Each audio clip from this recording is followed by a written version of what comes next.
Hey, what is up? Welcome to this episode of the Entrepreneur to Entrepreneur podcast. As always, I'm your host, Brian Lofermento, and you already know that there's one thing that puts a big smile on my face and that I love talking about, and that is marketing, because marketing is such an important thing that you need to master in order to connect with your ideal customers and clients, which is how change happens for all of us entrepreneurs. And today, I'm going to have an awesome conversation about marketing with an incredible guest that once I saw her name on my calendar, I've been looking forward to this day because I know that she is going to bring such a fresh perspective to how she views marketing. She's got so much experience. So let me tell you about today's guest. Her name is Leslie Brockman. She's the owner and principal marketing consultant of the Lab Collective with nearly 15 years of experience creating dynamic marketing programs and building brands for startups to enterprise organizations. Leslie creates strategic, high-impact programs incorporating digital, event,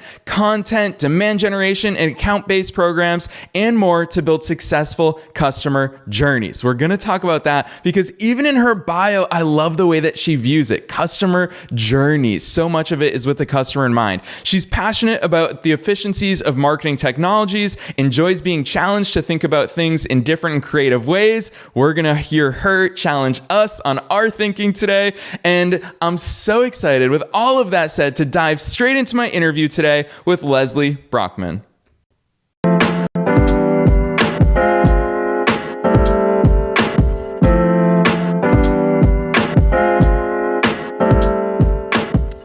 Leslie, I'm so excited for today's session. Welcome to the Entrepreneur to Entrepreneur podcast.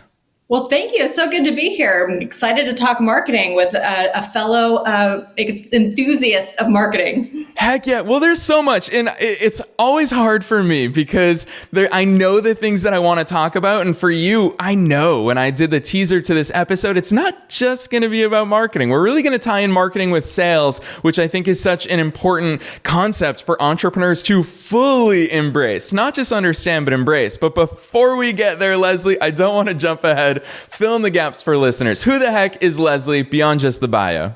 Yeah, absolutely. So I actually started my career not as a marketer, but working in ad agencies. And interestingly enough, I started working in ad agencies when the economy was not so great. And I got laid off twice. And I figured I need something more stable in my career. So I weirdly went to technology startups in the marketing department. And it actually set my career on such an amazing trajectory. And I worked in corporate technology for about 10 years, went through several different acquisitions, and decided, I think I want to try to go work on my own and work with multiple different technology organizations in kind of that agency model. And ultimately, that's what I've been doing for the last 5 years. And I've really enjoyed it because I get to work with that agency mindset, but also incorporate those, agency mindsets with the marketing things that I learned along the way.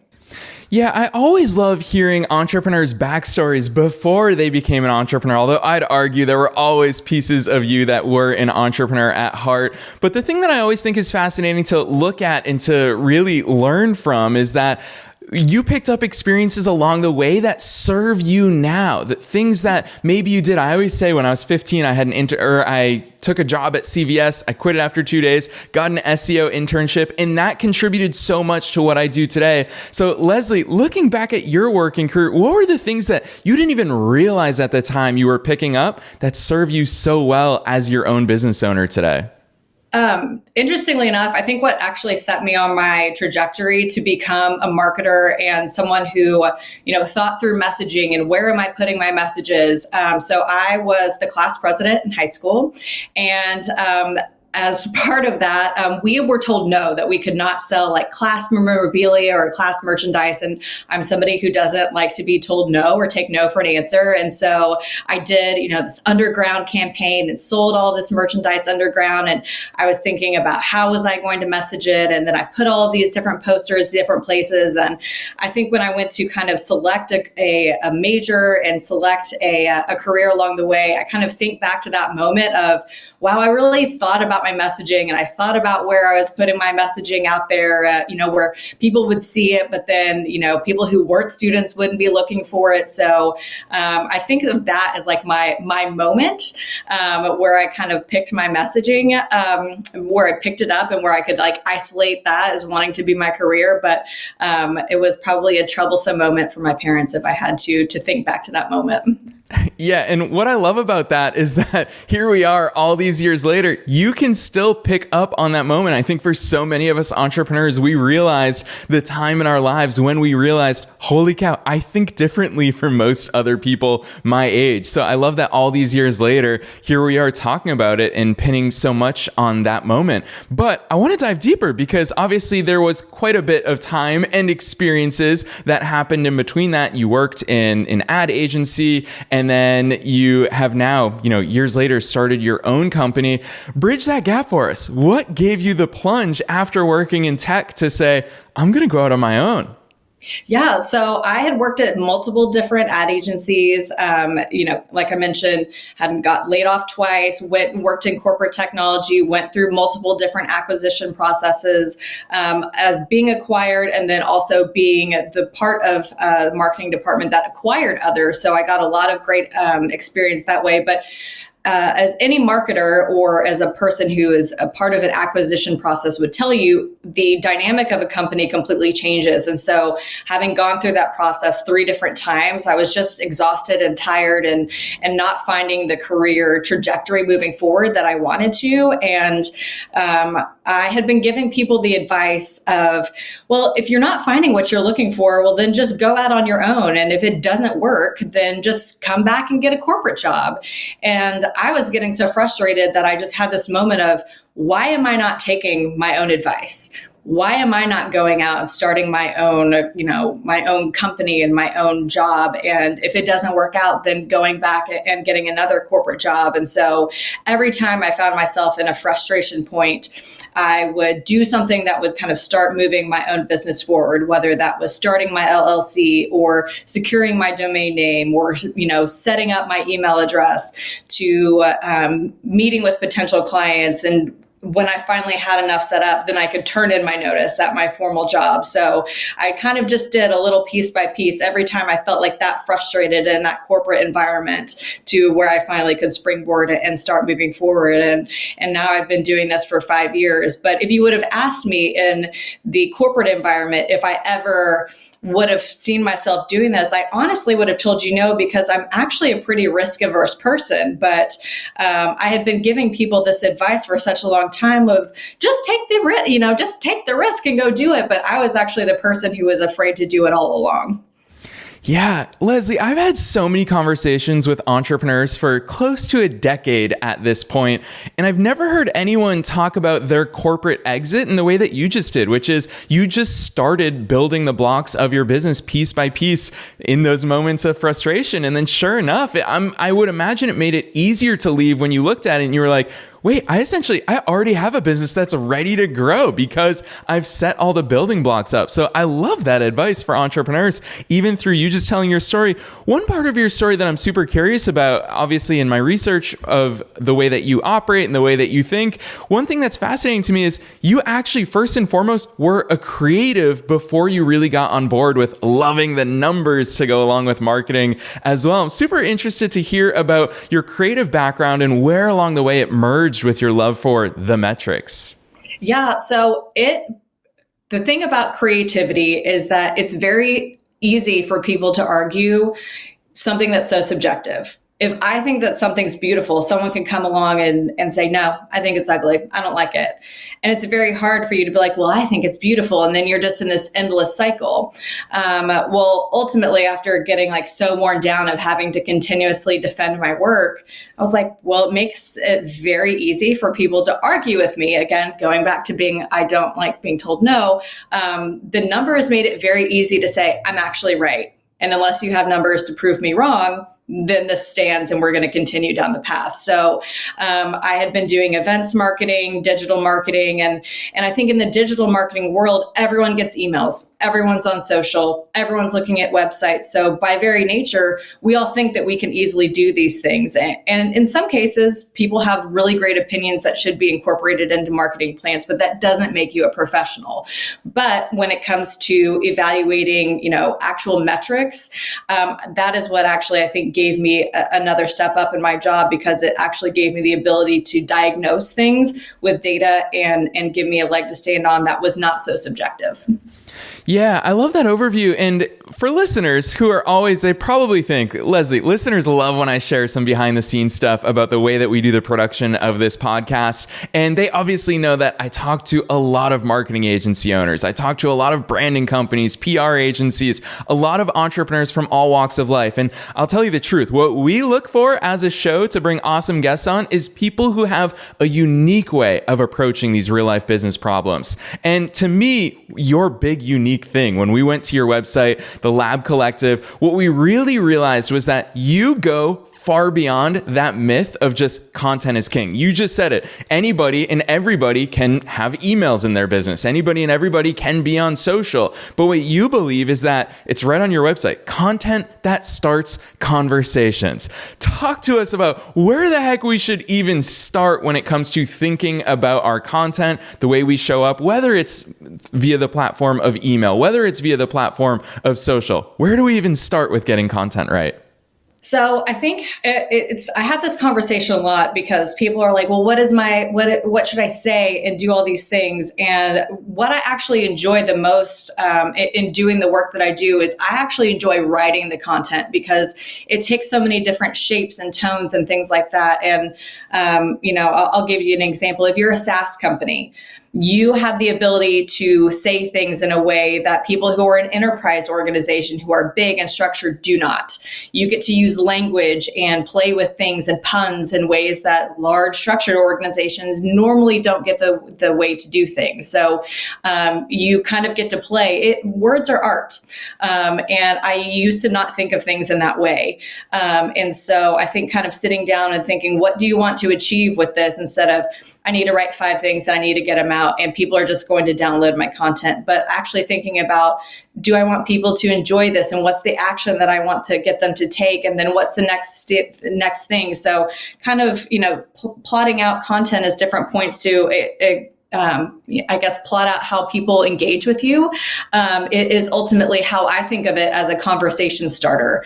I think of content in a way of kind of like dating. You are getting people to date your company and then ultimately get them to marry you and have a long-lasting relationship with you. And so how would you think through that conversation, getting people to date and then ultimately marry you?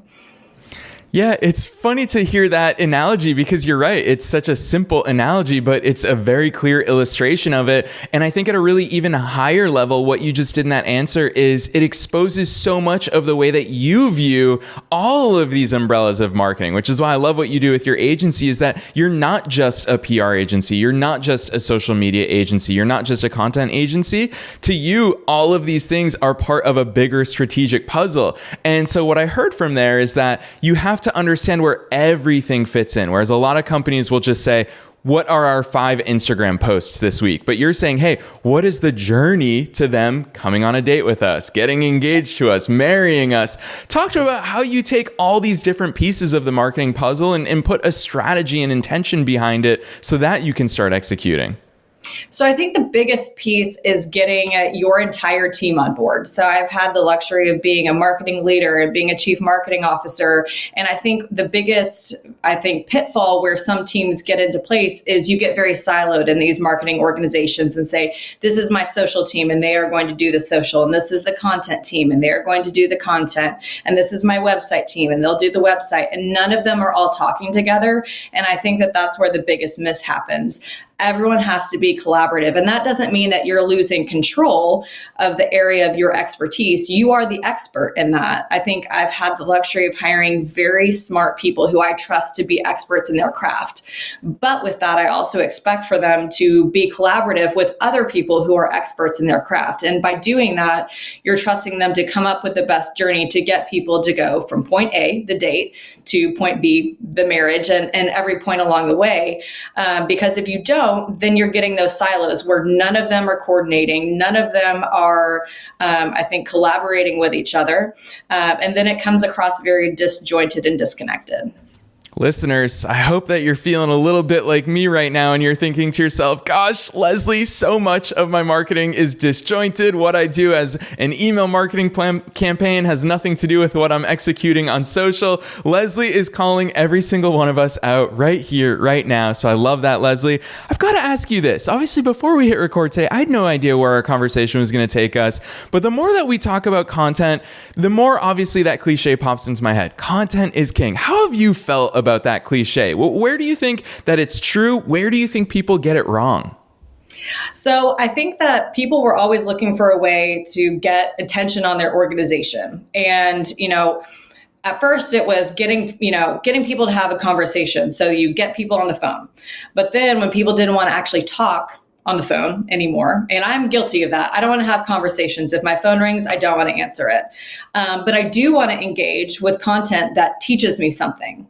And so I think the content is king cliche elevated because that was how companies could get, prospects to engage with their organization is through content. But now that is the new phone call. It's tapped out. So we now need to look for new ways to get prospects and customers even to engage with our organization. So I think for me, that's where the content that starts conversations kind of comes into play. Is I think content is still king, even though it's a cliche, is important. But you have to elevate it besides, hey, I've given you now this piece that is important to you, so now you must talk to me.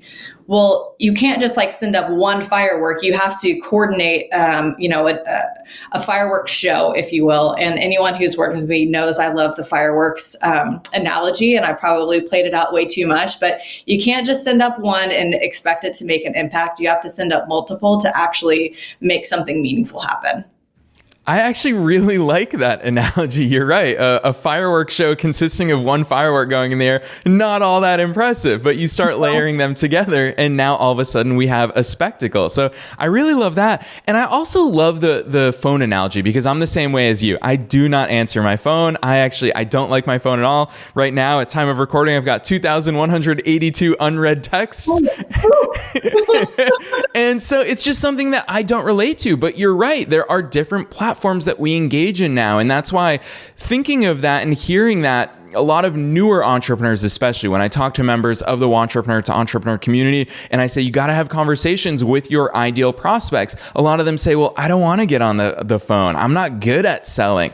What do these conversations look like to you? What are some of those mediums that you've seen businesses start picking up the sales conversation and beginning that process to eventually get to that customer marriage?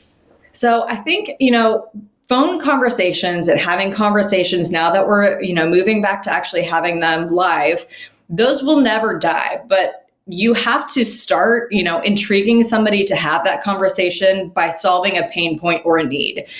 Pain points and needs are out there. We all have them. I know I even have them in my small business, but who's going to solve them for me? And what do you have that is going to be, I don't need a long drawn out sales process. And honestly, no one does. Even the largest organizations are like, how can you solve this for me the fastest? And I think that that's what everyone is looking for.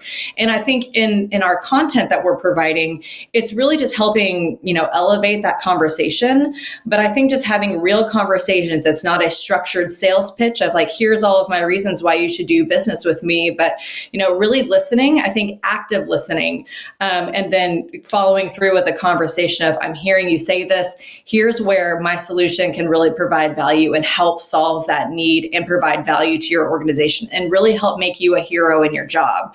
That's what I'm seeing, working with sales organizations and how they're closing sales the fastest and how we as marketers can help elevate them and make them, make sales teams successful in their job.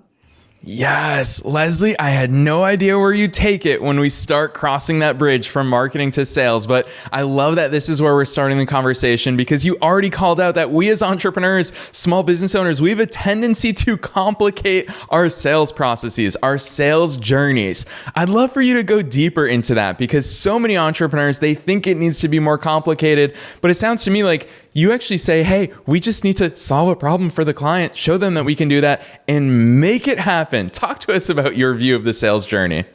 Well, so I think really it's just understanding. I know for me in my business as a marketing consultant, it is, I don't have enough people to do the job. I need 5 pieces of content and I needed them yesterday. Or I have a person going out on maternity leave and I don't have the budget to backfill them. And so really just understanding that and not saying, here's my sales sheet of all the things that I offer. It's saying, hey, I can do that. Here's what it costs. And here's the things that I can do to deliver. So I think just hearing and again, listening is ultimately the biggest way that it's not coming forward with a trained sales pitch that we have learned in a kickoff or something like that. It is listening to a problem, and every problem will be different. And then coming with our arsenal of things that we know that our company can do to solve the problem is ultimately how we are successful in closing our business. I've been very fortunate for the early periods of my career to work very largely on referral basis.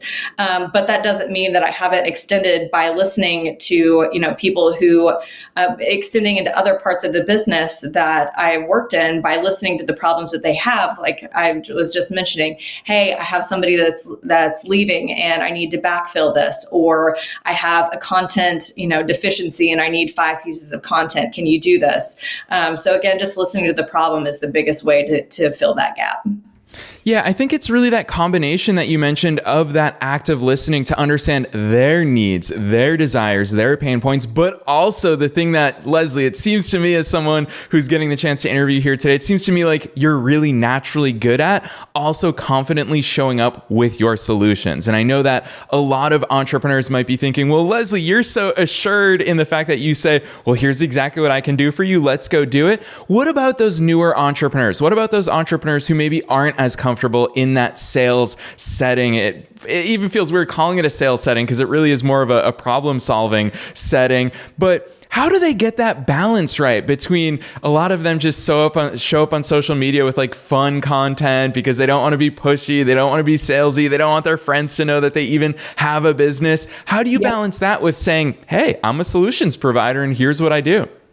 Well, I think I've had the benefit of doing this for 5 years, but I know in that first year, especially getting those new contracts and those new clients, I was that very awkward person as well. Like I was nervous to ask for the deal. I was nervous to ask for the contract. I was nervous to ask for the price that I wanted. But I think it's for any entrepreneur, whether you're selling a service, whether you're selling an actual solution, it's knowing that the worst you could ever be told is no, and being okay with that. But going out there and asking for it, going out there and asking for the price you want, knowing that you could have to negotiate down, going out there and being confident. You wouldn't start this business unless you knew that it was something that you were good at. It was knowing that you were something that you could offer that would be better than anyone else. There were times, I think every entrepreneur has really been knocked on their backside at one point or the other. And I know that I've been knocked on mine as well. But I think that it's just continuing to know that the worst you could ever be told is the word no, and it hurts, but you can rebound from that. Yeah, not only that, but I remember my parents taught it to me when I was in 5th grade when, had my first crush on a girl, really wanted to dance with her at the 5th grade dance. And my parents told me, they're like, just ask her, because if she says no, guess what happens? You don't get to dance with her. But that's going to happen if you don't ask anyway. So again, really simplistic example, but you're right. The worst that can happen is no, which means the worst that can happen is where you already are, which is not so bad anyways. So I love that perspective. I love that advice for our listeners. I want to ask you this, Leslie, because you have an awesome client roster. When I look at some of the clients that you get to work with, I can imagine it's so much fun for you. It's all different business sizes, all different industries as well. And it's something that I hear so many entrepreneurs say is that, especially when they respond about these episodes, marketers who are giving them great advice, branding agencies who say, hey, share your story, share your values, all of those things. And a lot of people say, well, I don't have a story to share. I don't have content that people are going to find interesting. You work with so many different types of businesses. Leslie, what type of content? Give us some real life examples from your clients, maybe some of your more quote unquote boring clients. What's content that you can push out, whether it's social, whether it's blogs, whether it's emails? How do you structure those and come up with those engaging ideas? So I think I have had the luxury of writing all sorts of different content and topics, which I find like very mentally stimulating. Like I love it. Give me your boring topics, give me your spicy topics. I want them all. Whether it's writing about like youth basketball, analytics, or writing about mass weapons detection and physical security, or anything in between. I find it all very interesting and engaging. I think it helps me become a more well-rounded marketer. And just like the tone that I was mentioning before, the way that I would write about youth basketball analytics would be very different than the way that I would write about, physical security turnstiles, which I've written about both. But I think that being pushed to think about, these things very differently, I think makes me more well-rounded in the craft that I do. And I welcome any and all different challenges. And I think that, I don't have a niche. I get asked that a lot of like, well, do you have an industry or a vertical that you work with? And I say, well, I have some that I'm very strong in, but I don't have, I'm not exclusive to one or the other. I know that when I made the transition from ad agencies into technology, I was asked by the founder of the company well, you don't have any experience in technology. And I said, I do not. I said, but I will not fail in this job. And I remember a year into working, I got hired at that company, and a year working into it, she recalled that I said that, and she goes, you did not fail at this job. And I had been working there, and I worked there for 5 years. And so I take that same mentality into being an entrepreneur of, if you give me a vertical, a new topic, a new technology, I'll understand it inside and out, and I thrive in that, and I welcome the challenge. Yeah, I love that. And I love those tangible examples. You're right. Youth basketball analytics to a very technical industry. And the fact that you love both is clearly evident in the way that you do marketing. I've got to ask you this, Leslie, because it's something that really caught my eye in looking at your company, looking at the way that the Lab Collective operates, is that lead generation is something we're all familiar with. Lead generation is something that every business has to do. And it's a natural byproduct of the way that you do marketing. It's a natural byproduct of content that creates conversations. But what really caught my eye, and I'm starting to see this term more and more, is companies like yours who are more forward thinking, also talking about demand generation, not just lead generation. What's the difference between those two to you?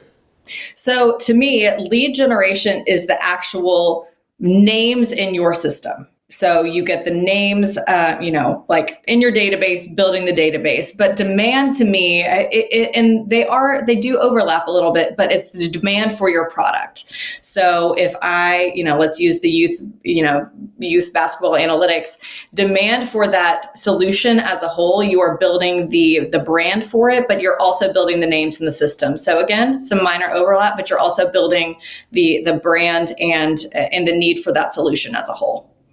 Yeah, I love that distinction. And I can only imagine that listeners are sitting here thinking, gosh, Leslie and Brian, you guys have talked about social media. You guys have talked about emails and collecting names in emails and having a CRM. You guys have talked about different blog posts. I'm a small business owner. Where the heck do I start? A lot of entrepreneurs think they need to have a Snapchat, a TikTok, a LinkedIn, an Instagram, a Facebook, all these things. Gary Vee has made a lot of them believe they need to be on all of those. But what's your best advice for them, Leslie? Where the heck should entrepreneurs be? How many of these platforms? Or is that even the right question to start with? I mean, I can say I personally don't have any of those for my company because I'm a small business, like I said, who works largely on referrals. I maintain a LinkedIn. But other than that, if you cannot maintain a steady drumbeat of content that your users would find beneficial, then I find no reason for you to maintain those channels at all. So again, it's kind of back to the saying, if you can't do something well, don't do it at all. Then that's kind of how I feel about those channels. So you also aren't going to boil the ocean in a day. So don't start doing all of these things and then just fizzle out on them. So kind of stagger yourself. So maybe start with LinkedIn. If you are not a consumer facing agency, then maybe you don't need a Snapchat or TikTok ever.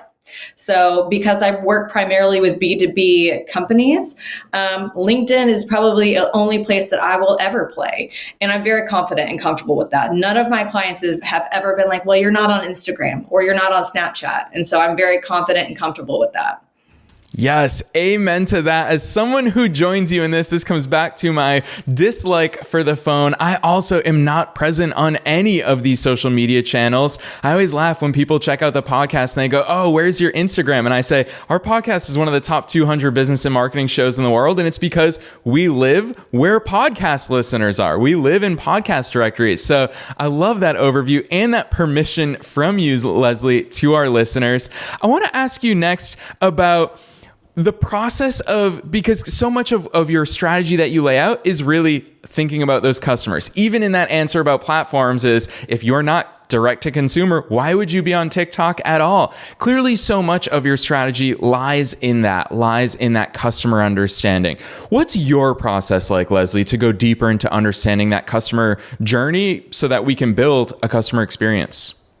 So it's really getting to know my clients the best. And that kind of starts with the onboarding process. And I don't have a large structured formal onboarding process. I don't have highly structured onboarding documentation because every client is different from the other. So what onboarding process may work for one, probably won't work for another. And some of these large enterprise organizations have their own onboarding structures. So what I may create may be completely obsolete for them. And so for me, it's really just asking the questions of what onboarding looks like for them, for their customers. And every business challenge that I'm brought in to solve is different from the other. So I don't have a set structure of packages or things that I'm brought in to solve. So everything looks different. So for me, it's just asking those deep questions as if I am a part of their marketing organization or their sales organization, and really just trying to get to know that as if I am integrated into that company as a whole. If you're putting yourself into the shoes of that client and trying to get to understand them as if it is your business, then it makes it a lot easier to understand. Yes, Leslie, I'm going to call this out for listeners right here, right now, because the older I get, the more I realize that the people who are the best at what they do ask questions. I know this, Leslie, I'm sure you can relate to this from when you just started your business years ago, is that up front, we thought we had to come to the table with all of the answers. But the reality is, if you ask questions, you'll be able to develop even better answers. So I love that overview, Leslie, and that advice for listeners. That is mature entrepreneurial advice. Listeners, success leaves clues. Leslie's been in her business for years now. She started her business in 2018, and I think there's a lot of stuff that shows through longevity as an entrepreneur. So I love those insights. Leslie, I want to ask you this. I try to stay away from more of like the fads and what we see today. I didn't react whatsoever to Bitcoin when everyone was saying everyone must have it right before the crash. But let's face it, there is an elephant in the room when it comes to marketing and especially when it comes to content, and that is the rise of AI this year. Since you are in it every day, talk to us about AI. Is this something we should be paying attention to? How do you think it's going to impact your business and your clients and their marketing? What are your thoughts on that? So I will be honest, I have dabbled in it. At first, when someone was like, well, just use Chat GPT to write this article, I was like, why would I use a robot? Why would I trust a robot to do what a human can do? But then I was like, well, maybe I should try it before I knock it. And so, but I think when you are given a high volume of content, using AI and using a solution like ChatGPT can help you elevate your structure. Is it a replacement for a human copywriter or a content strategist? I don't believe so. Not in today's current state, but I do believe that it is a tool that your content writers and your content strategists can use to help give you a template and a framework that you can use to help elevate your process, to help make it faster. But I have dabbled in it, and I can see where it can help, jog your creative thinking, help you, come up with things faster. But I don't think it is something that will replace, the creative thinking that we have today, because it is not entirely fail-proof. Yeah, I love your view on that, and I share and agree with so much of what you just said. And obviously it shows throughout our interview here today, where you've talked about that overarching strategy. You've talked about the cohesion between what you're doing on social versus email versus your blog versus your website versus your PR strategy. All of these things must fit together, and a tool is only as good as the inputs that you give it. So really good advice there. But listeners, you heard it from Leslie, who's in the industry, that it can assist you in completing these things, but it still takes that human design. It still takes that strategy to be able to plug it into AI correctly. So I love those insights, Leslie. Gosh, time has flown by. Anytime I talk marketing, time flies by. But before I let you go today, I'm always thinking about the listeners. And I know that the listeners are probably thinking, gosh, you guys talked about so much today. Where the heck do I start? So Leslie, I'd love for you to share with entrepreneurs, especially since you are not only a great marketer, but a fellow entrepreneur. Where the heck should entrepreneurs start when they sit down and reassess, holy cow, my content, it's not starting conversations. My content is not bringing ideal customers and clients to the table for me. Where do I even start? So I think you need to kind of assess what your sales process and your own sales cycle looks like as an entrepreneur. If you see a step in your process where people are falling out, understand why. Is it they aren't understanding your offering, or your price is off? Even in some cases, ask for that feedback. If someone has declined to go with your business, ask them why. The answer may hurt and it may burn a little bit, but at least you'll understand why they have chosen not to, to partner with you, and you can reassess. Do I need to position my offerings differently? Do I need to try, something differently on my website? So, consistently getting that feedback from someone kind of outside of your sphere is also very helpful, even though sometimes the truth can be hard for us to hear at times.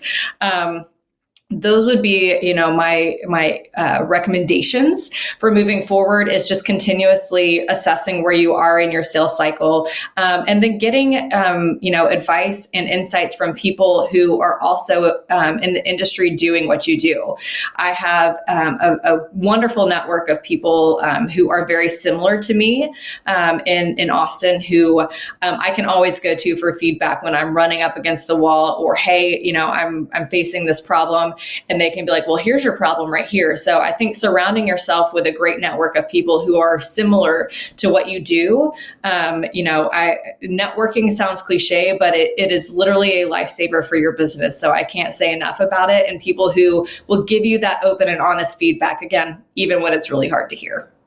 Boom. In almost 600 episodes of this show, nobody has chosen that as their advice for our listeners, which is leverage your so-called competition. It's one of the core beliefs here at Entrepreneur to Entrepreneurs that there is no such thing as competition. So Leslie, obviously it shows in the way that you do marketing, is that you're a big believer in asking the right questions. And you just showed us asking questions of people who chose not to work with you, asking questions of people who are in your industry. I love that advice. And that's why obviously it's clear after today's session that I love so much about the way that you do marketing. I know that listeners really appreciated your insights. So Leslie, as we come towards the end of this interview, I want to give the stage to you to tell listeners where they can learn more about you and the way that you work. But before I do just that, I want to advise them, go to Leslie's website, thelabcollective.com. And obviously she'll tell you about her business and her website in just a second. But thelabcollective.com, we fell in love with it when we came across Leslie's business because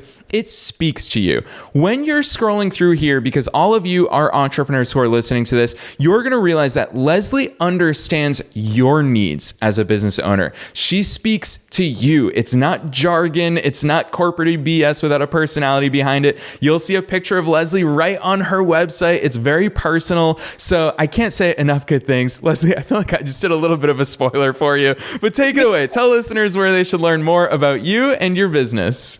So Brian took it away from me, but labcollective.com. It is a scalable approach to marketing. So extending the marketing organization bandwidth for as little or as much as you need. So like I mentioned, for people who may be down a team member for maternity leave or other reasons, if you need additional content, PR, or additional needs as well. So the Lab Collective is perfect for that. So there's no, minimum commitments or things like that. So we can assess on a needs basis. That is about it. Brian covered the rest for me perfectly.